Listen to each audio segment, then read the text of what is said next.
양이 사람을 잡아먹는다. 16세기 철학자 토마스 모어는 그의 책 유토피아에서 1차 인클로저 운동으로 인한 농민들의 몰락을 이렇게 묘사했습니다. 인클로저란 15세기 후반부터 17세기 초까지 영국에서 지주 계급이 농민들을 농경지에서 내쫓은 뒤 울타리를 치고 이곳을 사유지로 바꾼 것을 말합니다. 농민들은 도시로 내몰리며 빈곤층으로 전락하게 되었고, 이 과정은 젠틀이라는 신흥지주 계층의 부상과 관련이 깊습니다. 이 운동은 예상과 달리 나중에 영국의 산업화와 정치 발전의 출발점이 되는 뜻밖의 결과를 낳게 되는데요. 이러한 역사적 아이러니를 이해하는 것이 이 영상의 중심 내용입니다. 1차 인클로저 운동이 일어난 이후 15세기 말에서 17세기에 걸쳐 유럽은 섬유 산업이 발전하면서 양모에 대한 수요가 폭발적으로 증가했습니다. 지주들은 곡물보다 수익성이 높았던 양모 생산을 위해 토지를 목초지로 전환하기 시작했습니다.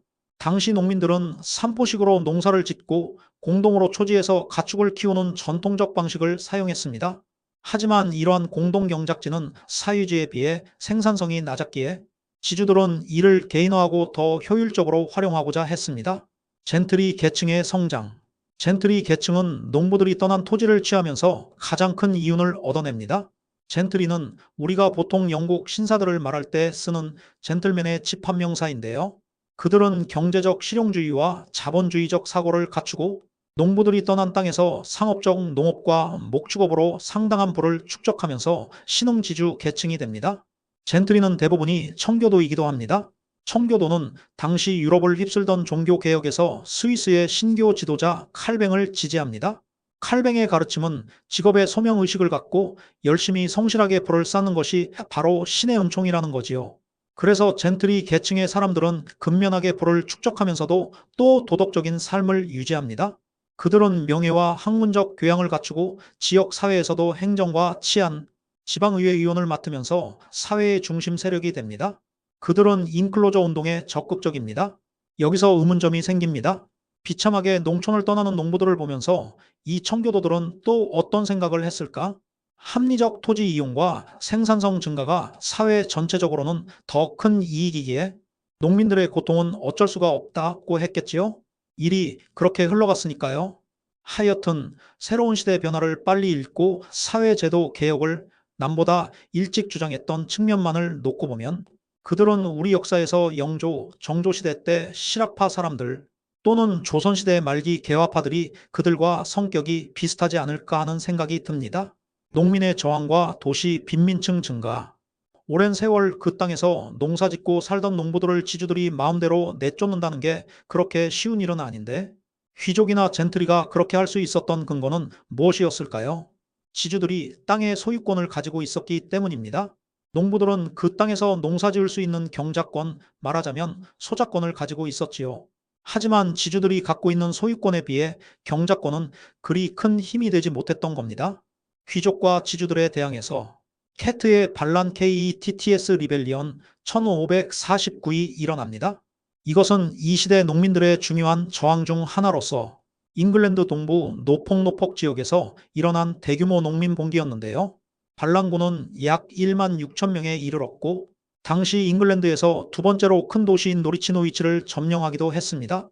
이 그림은 개혁의 떡갈나무 트리, 어보 레퍼메이션 아래에서 이루어진 캐티 반란군의 회의를 나타내고 있습니다. 공유지를 잃은 농민들은 도시로 몰려 빈민층으로 전락합니다. 토마스 모어가 자신의 책 유토피아에서 이를 신랄하게 비판합니다. 욕심꾸러기에 만족할 줄 모르는 대식가는 수천 에이커의 토지를 자기 수중에 넣어 울타리를 둘러치기 때문에 농민들은 쫓겨난다. 폭력과 사기로 그들의 재산을 뺏거나 무슨 짓을 해서라도 농민들을 쫓아낸다.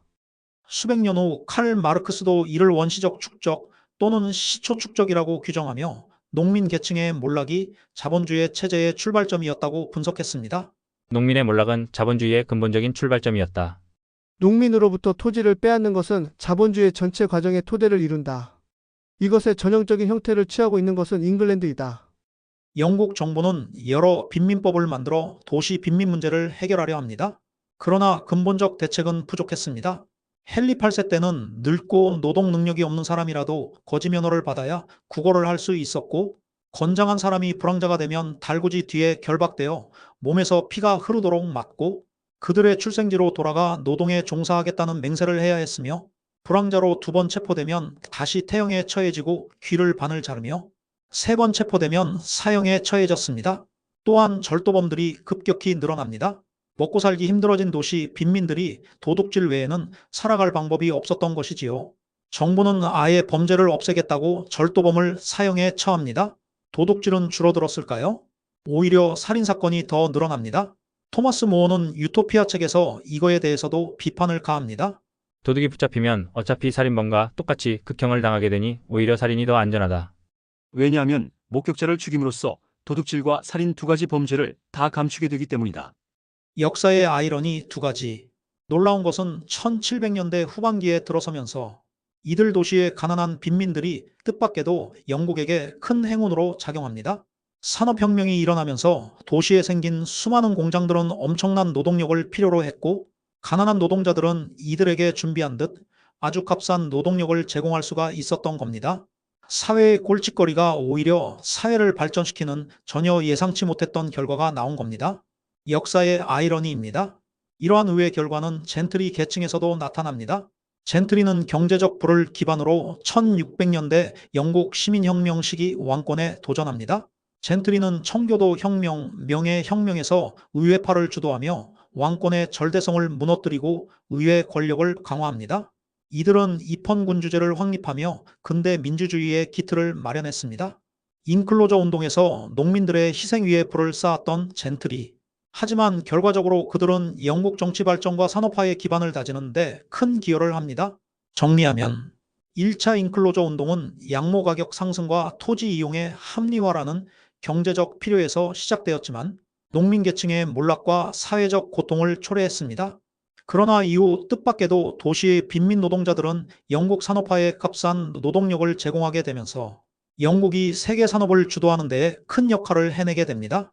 또한 젠트리는 인클로저 운동에서 농민들의 희생으로 부를 축적했지만 이후 영국 시민혁명에서 의회 중심의 정치 체제를 구축하며 영국 정치 발전에 기여했습니다.